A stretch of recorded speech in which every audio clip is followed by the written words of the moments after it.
Hello dear student, আজকের ক্লাসে আপনাদের সবাইকে অভিনন্দন ও স্বাগতম। আজকের ক্লাসে আমরা একটিমাত্র বাক্যের সাহায্যে কিভাবে রবীন্দ্রনাথ ঠাকুরের সকল উপন্যাস মনে রাখা যায় এই টেকনিক শেখাবো।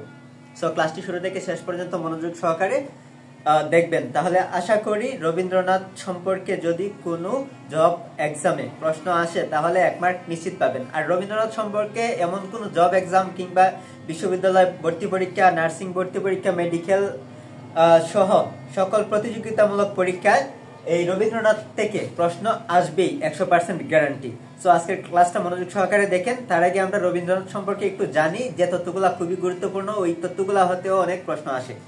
আর পরে আমরা এখানে একটা মাত্র বাক্যের সাহায্যে কিভাবে রবীন্দ্রনাথের সকল উপন্যাস সহজে মনে রাখা যায় এই টেকনিক শিখিয়ে দিব। ধন্যবাদ সবাই। তো সম্মানিত ভিউয়ার্স, তো আমরা জানি বিশ্বকবি রবীন্দ্রনাথ ঠাকুর 7ই মে 1861 খ্রিস্টাব্দে কলকাতার জোড়াসাঁকোর বিখ্যাত ঠাকুর পরিবারে তিনি জন্মগ্রহণ করেন। বিশ্বকবি রবি ঠাকুরের পিতার নাম হইতেছে গিয়ে মহর্ষি দেবেন্দ্রনাথ ঠাকুর এবং মাতার নাম সারদা দেবী, এবং তার পিতামহের নাম হইতেছে, অর্থাৎ বাবার নাম হইতেছে গিয়ে প্রিন্স দ্বারকানাথ ঠাকুর, এবং পিতামহীর নাম হইতেছে গিয়ে দিগম্বরী দেবী। তো সম্মানিত ভিউয়ার্স, এবং তার সহধর্মিণী অর্থাৎ স্ত্রীর নাম হইতেছে গিয়ে ভবতারিণী দেবী, এবং পরবর্তীতে এই নাম চেঞ্জ করে রাখা হয় মৃণালিনী দেবী। তো সম্মানিত ভিউয়ার্স, আমরা জানি তার উপাধি হইতেছে গিয়ে বিশ্বকবি, এবং আমরা এই বিশ্বকবি উপাধিটা প্রদান করেন ব্রহ্মবান্ধব উপাধ্যায়। তো আমরা সবাই জানি যে তিনি 1913 সালে গীতাঞ্জলি কাব্যগ্রন্থের ইংরেজি অনুবাদের জন্য তিনি নোবেল পুরস্কার পান, এবং এই নোবেল পুরস্কার এশীয়দের মধ্যে সাহিত্যে প্রথম। তো নোবেল পুরস্কারটা পেয়েছিলেন 1913 সালে। 13 সালে, হ্যাঁ। এবং আমরা তার ছদ্মনাম ছিল ভানুসিংহ ঠাকুর, এবং আমরা জানি যে তিনি আরেকটি অর্জন করেছিলেন, সেটা হলো নাইট উপাধি। আমরা জানি তিনি 1915 সালে নাইট উপাধি লাভ করেন, এবং তিনি 1919 সালে এই নাইট উপাধি ত্যাগ করেন। তো আমরা আরেকটি বিষয় জানিয়ে রাখি, তিনি হইতেছে গিয়ে বাংলা সাহিত্যের ছোট গল্পের জনক, এবং তিনি গদ্য চন্দ্র প্রবর্তন করেন। পাশাপাশি তিনি বিশ্বভারতী প্রতিষ্ঠা করেন। এবং আমরা আরো একটা বিষয় ক্লিয়ার করে নিই, তার জীবনে কিছু অর্জন হইতেছে গিয়ে তিনি 1913 সালে কলকাতা বিশ্ববিদ্যালয় কর্তৃক ডক্টরেট ডিগ্রি লাভ করেন, এবং বাংলাদেশের বর্তমানে সেরা বিশ্ববিদ্যালয় ঢাকা বিশ্ববিদ্যালয় তাকে 1936 সালে আই রিপিট তিনি তাকে 1936 সালে ঢাকা বিশ্ববিদ্যালয় ডক্টরেট ডিগ্রি প্রদান করে, এবং বিশ্বসেরা বিশ্ববিদ্যালয় অক্সফোর্ড বিশ্ববিদ্যালয় 1940 সালে 1940 সালে তাকে ডক্টরেট ডিগ্রি প্রদান করা হয়। তো সম্মানিত ভিউয়ার্স, আমরা আরেকটি তথ্য জানিয়ে রাখি, তিনি জার্মানিতে 1930 সালে জার্মানিতে একজন বিশ্বসেরা বিজ্ঞানী আইনস্টাইনের সাথে তার সংলাপ হয়। সেই সংলাপে তিনি বাংলা সাহিত্য, বিজ্ঞান এবং মানুষের নিয়ে সংলাপ হয়। তো সম্মানিত ভিউয়ার্স, তখন দর্শন, মানুষ ও বিজ্ঞান নিয়ে আলোচনা হয়েছিল। আচ্ছা, 2004 সালের 24 মার্চ, এবং আরেকটা দুঃখের বিষয় হইতেছে গিয়া ওনার নোবেল পুরস্কারটা চুরি হয়ে গেছে। 2004 সালে তার নিবাস হতে, শান্তিনিকেতন হতে তার নোবেল পুরস্কার, তার জীবনের সেরা অর্জন 2060 সালে শান্তিনিকেতন হতে তার নোবেল পুরস্কারটি চুরি হয়ে যায়। তিনি ব্রজবুলি ভাষায় সাহিত্য রচনা করেছিলেন। তার হাতে বাংলা গীতি কবিতার পুনর্বিকাশ ঘটেছিল, আর তিনি বাংলায় টি.এস. এলিয়টের কবিতার প্রথম অনুবাদক ছিলেন। আবার কবিগুরু রবীন্দ্রনাথ ঠাকুরের পূর্বপুরুষের আদি নিবাস ছিল খুলনা জেলার রূপসা উপজেলার পিঠাপুর গ্রামে। এই তথ্যগুলো সবাই জেনে রাখবেন। আর এখন আমরা কিছু প্রশ্ন দেখব যেগুলা বিভিন্ন পরীক্ষায় এসেছিল। রবীন্দ্রনাথ ঠাকুরের জন্ম তারিখ 25শে বৈশাখ 1861 সালের মে মাসের কোন তারিখ ছিল? সেটা ছিল 7 তারিখ। এটা অনেকগুলা জব এক্সামে এসেছে। মে মাসের 7 তারিখে রবীন্দ্রনাথ ঠাকুর জন্মগ্রহণ করেছিলেন। রবীন্দ্রনাথ ঠাকুরের জন্ম বলো তো দেখি, শুভ পারো কিনা? রবীন্দ্রনাথ ঠাকুরের জন্ম বাংলা ইংলিশ 1861 খ্রিস্টাব্দের 7 মে, এটাই রাইট, 1861 খ্রিস্টাব্দের 7 মে রবীন্দ্রনাথ ঠাকুর ওয়াজ ব্রন অন, বা রবীন্দ্রনাথ ঠাকুরের জন্ম, এটা ছিল সিটি ব্যাংক অফিসারে। এখানে আছে 1 বৈশাখ, না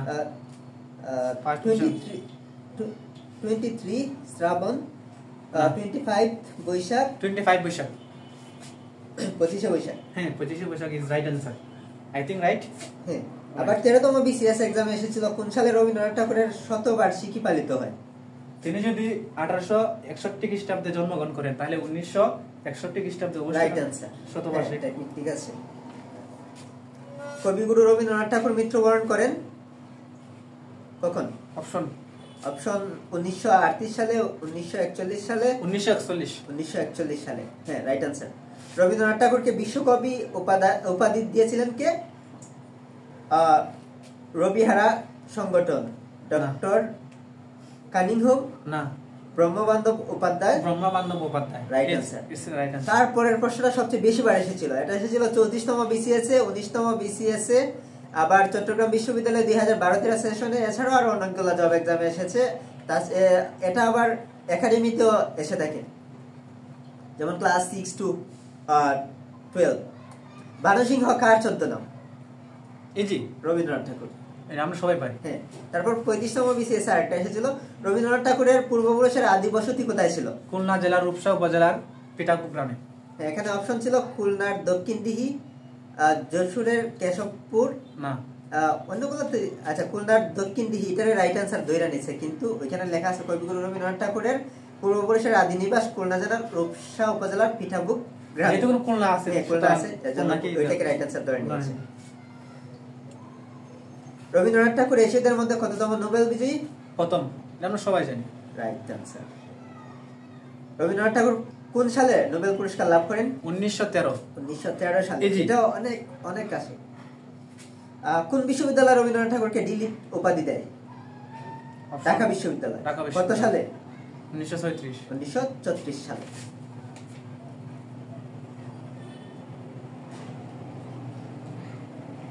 বিশ্বভারতী কে প্রতিষ্ঠা করেন? এটা অনেক গুরুত্বপূর্ণ। রবীন্দ্রনাথ ঠাকুর, আমরা সবাই জানি। আচ্ছা, ঠিক আছে, আমরা রবীন্দ্রনাথ সম্পর্কে জানলাম। এখন রবীন্দ্রনাথের উপন্যাস কিভাবে শুধুমাত্র একটা সেন্টেন্সের মাধ্যমে সহজে মনে রাখা যায়, এই টেকনিকটা শিখব। So follow. হ্যাঁ, প্রথমত আমরা মনে রাখবো এই সেন্টেন্সটা, মাগো সেজো বৌরা 2-4 গড়ে চতুর্চকে নৌকাডুবি খেলা করে। আগে কি করব? এটা মুখস্থ করব। মাগো সেজো বৌরা 2-4 গড়ে চতুর্চকে নৌকাডুবি খেলা করে। এটা দ্বারা কি বোঝায়? একটা বাচ্চা তার মাকে বলতেছে, মাগো সেজো বৌরা 2, মানে সেজো বউ 2 জন, 4 গড়ে, কয় গড়ে? 4 গড়ে। না, মাগো সেজো বৌরা 2, মানে 2 জন সেজো বউ, কয় গড়ে? 4 গড়ে, 4টা গড়ে। 2 গড় চোখ কয়টা? 4টা, চতুর্চকে নৌকাডুবি খেলা করে। মানে কি, যে সেজো বউ 2 জন ছিলেন, তারা কি করতেন? তারা মানে 4টা করে ঝামেলা লাগাই রাখতেন। এজন্য তারা এই এক ঘরে এক কথা বলতেন, আরেক ঘরে আরেক কথা বলতেন, মানে কথা লাগাইতেন আর ঝগড়া লাগাইতেন। এজন্য আমরা এই সেন্টেন্সটা আগে মনে রাখবো। এটা যদি মনে রাখতে পারি তাহলে খুব ইজি হয়ে যাবে এগুলা মনে রাখা। মাগো সেজো বউরা 2-4 করে চতুর্চকে নৌকাডুবি খেলা করে। এখানে একটু স্পেস দিয়ে লিখবেন, আমি যেভাবে লিখেছি এইভাবেই লিখবেন। মাগো একটা শব্দ, সেজো একটা শব্দ, বৌরা একটা শব্দ, 2-4 গড়ে চতুর্চকে নৌকাডুবি একটা শব্দ, খেলা করে। এখন মাগো, এখানে মাতে মালঞ্চ, এটা 1933 সালে রচনা করেছিলেন। গুতে গুড়া, 1909 সালে এটা রচনা করেছিলেন। আর গুড়া ছিল একটা রাজনৈতিক উপন্যাস। গুড়া কোন ধরনের উপন্যাস? গুড়া ছিল একটা রাজনৈতিক উপন্যাস। এই প্রশ্নগুলো খুবই গুরুত্বপূর্ণ। আমরা ক্লাসের শেষের দিকে জব এক্সামের প্রশ্নগুলো একটু বলবো। তারপর শেষের কবিতা, এটা এসেছিল 1929 সালের, সরি, শেষের কবিতা এটা রচনা করেছিলেন 1929 সালে। আর এই শেষের কবিতা ছিল একটা রোমান্টিক উপন্যাস। আর এই উপন্যাসটা চলিত ভাষায় রচনা করা হয়েছিল। শেষের কবিতা উপন্যাসটা কোন ভাষায় রচনা করা হয়েছিল? চলিত ভাষায় রচনা করা হয়েছিল। আর শেষের কবিতা ছাড়া রবীন্দ্রনাথ ঠাকুর যতগুলো উপন্যাস লিখেছেন সবগুলাই সাধু ভাষায় রচনা করেছিলেন। আর এটা অনেক ইম্পর্টেন্ট, শেষের কবিতা এটা কোন ধরনের রচনা? এটা একটা উপন্যাস, এটা একটা উপন্যাস। রোমান্টিক কথাটা অনেক সময় লেখা থাকে না, এটা আসলে একটা রোমান্টিক উপন্যাস। আচ্ছা, তারপর জুতের যোগাযোগ, এটা এসেছিল, এটা উনি রচনা করেছিলেন 1929 সালে বা 1929 খ্রিস্টাব্দে। আর যোগাযোগ এই উপন্যাসটা ছিল ওনার একটা সামাজিক উপন্যাস। এই উপন্যাসটা সামাজিক প্রেক্ষাপটে রচনা করেছিলেন। বউ ঠাকুরানীর হাট, এটা অনেক গুরুত্বপূর্ণ। এটা রচনা করেছিলেন 1883 খ্রিস্টাব্দে। আর এই উপন্যাসটা প্রথম প্রকাশিত ঐতিহাসিক সার্থক উপন্যাস। এই উপন্যাসটা রবীন্দ্রনাথ ঠাকুরের প্রথম উপন্যাস। 1883 সালে যেটা রচনা করেছিলেন যে উপন্যাসটা, এই উপন্যাসটা হচ্ছে রবীন্দ্রনাথ ঠাকুরের প্রথম উপন্যাস এবং সেটা ছিল প্রথম প্রকাশিত ঐতিহাসিক সার্থক একটা উপন্যাস। রাতে রাজর্ষি, এটা উনি লিখেছিলেন 1887 খ্রিস্টাব্দে। আর এই উপন্যাসটা ছিল একটা ঐতিহাসিক উপন্যাস। এই উপন্যাসটা একটা ঐতিহাসিক ঘটনার আর আলোকে লিখেছিলেন উনি। তারপর দুইতে দুই বোন, এটা রচনা করেছিলেন 1933 খ্রিস্টাব্দে। আর দুই বোন উপন্যাসটা একটা সামাজিক উপন্যাস। এই উপন্যাসটা সামাজিক প্রেক্ষাপটের আলোকে রচিত। চারতে চার অধ্যায়, এটা উনি লিখেছিলেন 1934 খ্রিস্টাব্দে। আর ওনার এই 4 অধ্যায় উপন্যাসটা একটা রাজনৈতিক উপন্যাস ছিল। ঘরেতে ঘরে বাইরে, এটা উনি লিখেছিলেন 1916 খ্রিস্টাব্দে। আর এই উপন্যাসের মূল উপজীব্য বিষয় ছিল ব্রিটিশ ভারতের রাজনীতি। এটা স্বদেশী আন্দোলনের প্রেক্ষাপটে রচনা করেছিলেন উনি। তারপর চতুর্থে চতুরঙ্গ, এই উপন্যাসটা উনি লিখেছিলেন 1916 খ্রিস্টাব্দে। তারপর চোখেতে চোখের বালি, এটা বাংলা সাহিত্যের প্রথম মনস্তাত্ত্বিক উপন্যাস। চোখের বালি এই উপন্যাসটা কি বাংলা সাহিত্যের প্রথম মনস্তাত্ত্বিক উপন্যাস, সাইকোলজিক্যাল। এটা উনি রচনা করেছিলেন 1903 খ্রিস্টাব্দে। তারপর নৌকাডুবি, এটা এসেছিল 1906 সালে। এটা উনি রচনা করেছিলেন 1906 সালে। আর এটা একটা সামাজিক উপন্যাস। এখন মোট হচ্ছে রবীন্দ্রনাথ ঠাকুরের কয়টা উপন্যাস এখানে? 1, 2, 3, 4, 5, 6, 7, 8, 9, 10, 11, 12টা। রবীন্দ্রনাথ ঠাকুর মোট উপন্যাস রচনা করেছেন কয়টা? 12টা। প্রথম উপন্যাস ছিল বউ ঠাকুরানীর হাট। আর একবারে সর্বশেষ উপন্যাস কোনটা হতে পারে? একবারে লাস্ট সাল দেখো, 1933। এরপরে আর কোনো কিছু আছে? 1934 আর আছে? 1934 এর পরে কোন সাল আছে এখানে? তাহলে তার সর্বশেষ উপন্যাস ছিল 4 অধ্যায়। আর এখন আমরা জানবো, অনেক সময় আসে নিচের কোনটি রবীন্দ্রনাথ ঠাকুরের রাজনৈতিক উপন্যাস, বা অনেক সময় আসে নিচের কোনটি রবীন্দ্রনাথ ঠাকুরের সামাজিক উপন্যাস। এখানে রবীন্দ্রনাথ ঠাকুরের রাজনৈতিক উপন্যাস আছে 2টা। এগুলা কিভাবে মনে রাখবো? বুড়া 4 অধ্যায় পড়ছে। বুড়া একজন ব্যক্তির নাম, একটা ছেলের নাম ধরেন।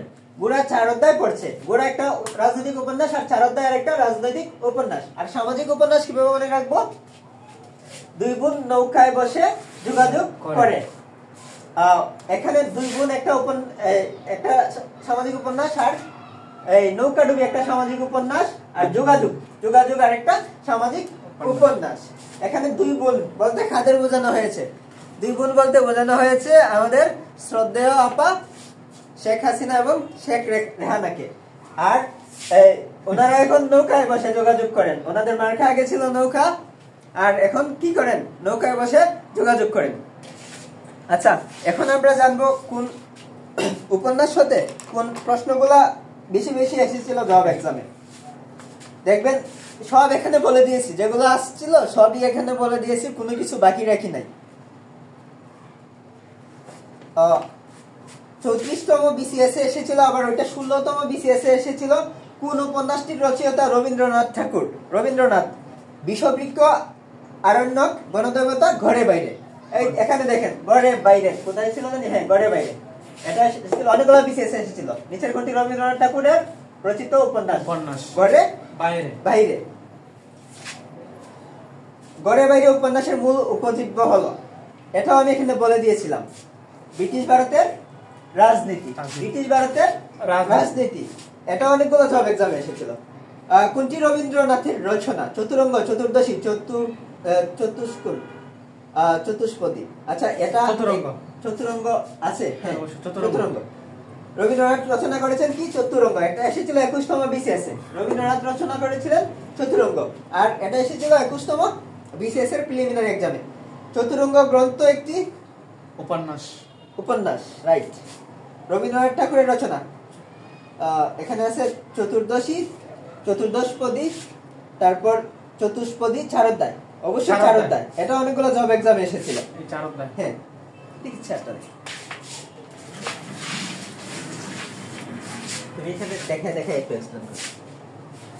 তারপর রবীন্দ্রনাথ ঠাকুরের শেষের কবিতা উপন্যাসে কোন ভাষাবিদের নাম পাওয়া যায়?